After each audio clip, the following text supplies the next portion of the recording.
Bang Rifai, mohon maaf. Kalau di yang pertama itu kan dikabulkan sebagian, yang kedua ini ditolak ya. Nah, kalau melihat dari pertama dan kedua pra peradilan yang sudah dilalui, bagaimana Anda melihat nanti peluang dikabulkannya permohonan yang ketiga dan keempat ini, Bang Rifai?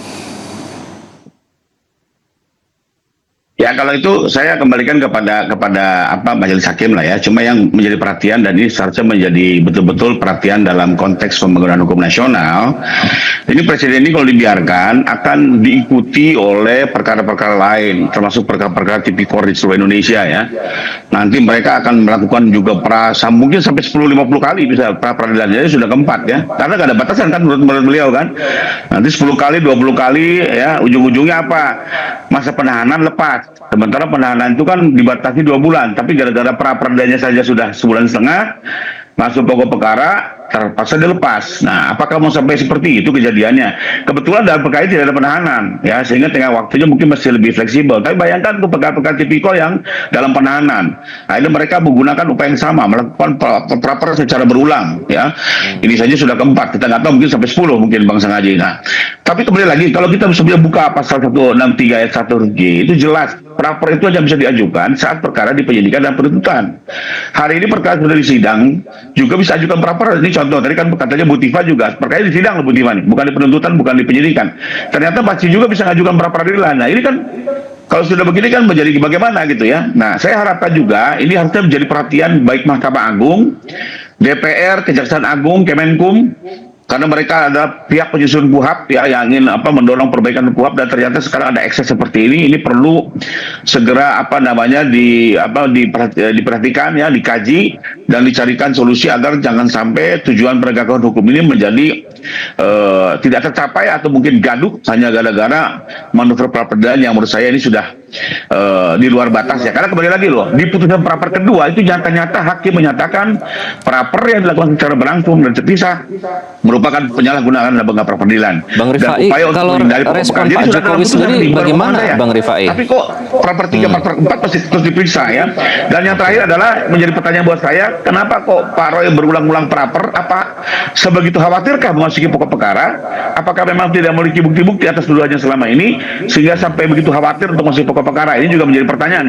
Tadinya saya mesti menghormati sebagai bagian dari upaya hak hukum ya. Tapi kalau sampai keempat, kelima, keenam, ini buat saya sudah menjadi ada pertanyaan lain yang terpaksa harus saya ungkapkan. Apakah memang ada kekhawatiran? Sementara Pak Jokowi sendiri siap menghadiri persidangan, menunjukkan ijazah aslinya dan menjelaskan semua di dalam persidangan. Itu saja mungkin untuk menjadi pertimbangan. Oke, ini kan Mas Roy sebenarnya kan berulang kali menegaskan ya, akan terus berjuang begitu. Tapi kalau pra peradilan terus kan perjuangannya ini tidak segera bisa langsung dibuktikan di persidangan begitu ya, untuk dugaan fitnah, dugaan ijazah palsu ini. Tadi juga Bang Rifai jangan-jangan khawatir terhadap pokok perkara itu sendiri, dan dikhawatirkan bisa menjadi presiden buruk bagi kasus-kasus lain. Bagaimana menjawab itu, Bang Sengaji?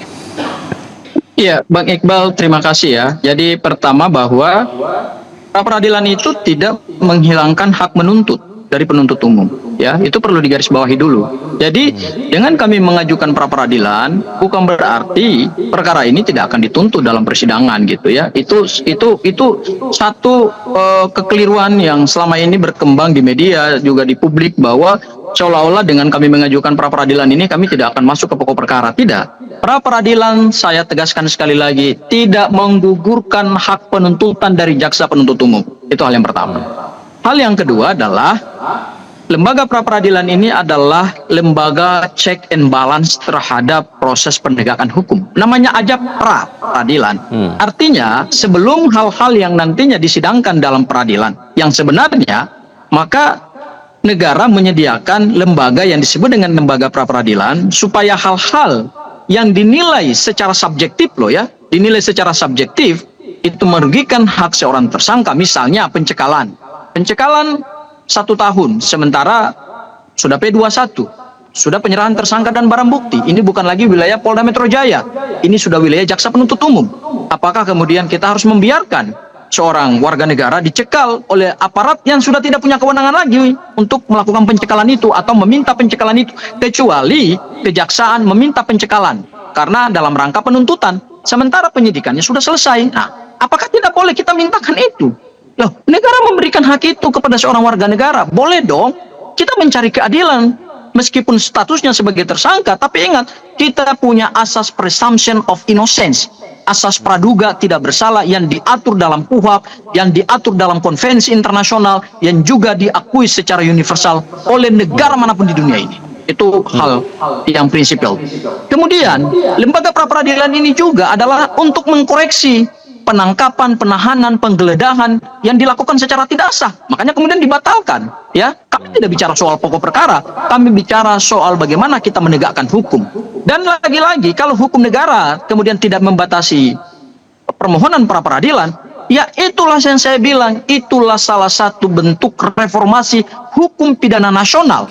Di era KUHP baru, Undang-Undang Nomor 20 Tahun 2025, karena dengan adanya sistem hukum pidana nasional yang baru ini, maka warga negara itu diberikan keleluasaan untuk menggunakan hak-hak hukumnya. Karena yang berhadapan ini kan adalah seorang warga negara berhadapan dengan negara melalui apa? Melalui aparat penegak hukum. Tetap harus dituntut ya sebagai warga negara yang melekat di diri Mas Roy ya. Terhadap proses tersebut. Haji, saya harus Jadi menurut saya, kita sudah ya, habis. ini tidak perlu kita membangun narasi-narasi yang tidak yuridis, ya. Kita tetap menghormati proses hukum, ya, tetapi berikan kesempatan kepada seorang tersangka yang notabene adalah seorang warga negara untuk menggunakan hak hukumnya, dan hak hukumnya itu diberikan oleh undang-undang dan tidak ada larangan. Bahkan sampai sekarang pun kami memohonkan pra-peradilan semuanya diregistrasi oleh Pengadilan Negeri Jakarta Selatan. Apakah itu adalah salah satu? Saya harus ke Bang Rifai. Bang Rifai, penghormatan negara terhadap hak seorang tersangka. Apakah Pak Jokowi merasa terganggu dengan langkah Mas Roy ini? Ya, pada intinya kalau Pak Jokowi ingin perkara ini kan segera selesai dan tuntas, karena beliau sendiri sebagai pelapor ingin mendapatkan keadilan, nama baiknya dipulihkan, dan khususnya terkait ijazah ini menjadi terang benderang, ya, bahwa itu ijazah asli dikeluarkan oleh UGM dan tuduhan yang selama dilempar hanyalah fitnah belaka. Itulah yang memang hendak dituju oleh Pak Jokowi, karenanya menggunakan upaya hukum dan ingin segera ini disidangkan. Nah, sekarang terjadi dinamika seperti ini. Ya, pada intinya kembali lagi, ya, kalau kami melihatnya pertama adalah dari pihak Pak Roy sendiri, ya, mencoba menggunakan celah hukum ini yang sebenarnya seharusnya bisa selesai kalau hakim sendiri bisa bersikap tegas. Apalagi waktu di PN Selatan itu kan sebenarnya putusan pra-peradilan itu sudah mengarah ke situ, ya. Yang tadinya saya pikir itu tadinya PN Jaktim akan segera melakukan pemanggilan di pokok perkara, tapi rupanya masih terus tidak berjalan. Nah, ini saya nggak tahu lagi dengan prapernya Motiva, apakah perkara yang sudah dijadwalkan diumumkan secara terbuka ini tanggal 6 Agustus ini akan berjalan atau tidak, ya kita lihat lagi, ya. Kembali lagi, kalau dibuka betul pasal 163 ayat 1 huruf G, ya, dimohon juga pada kita melihat semua ke KUHP, jelas sekali kok praper itu hanya bisa diajukan di tahap penyidikan dan penuntutan. Ya, kalau sekarang diajukan di penuntutan ujung, ya, lalu diajukan masa pokok perkara, itu tuntas karena tetap diajukannya di hari terakhir masa penuntutan, misalnya gitu, ya.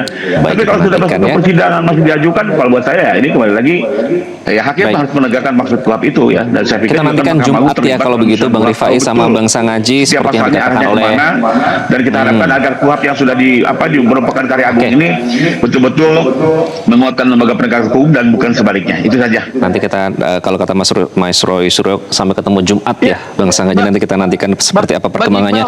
Waktu kita sudah habis. Mohon maaf Bang Sangaji, nanti kita lanjutkan di kesempatan selanjutnya, ya. Terima kasih Bang Sangaji, Bang Rifai sudah bergabung dengan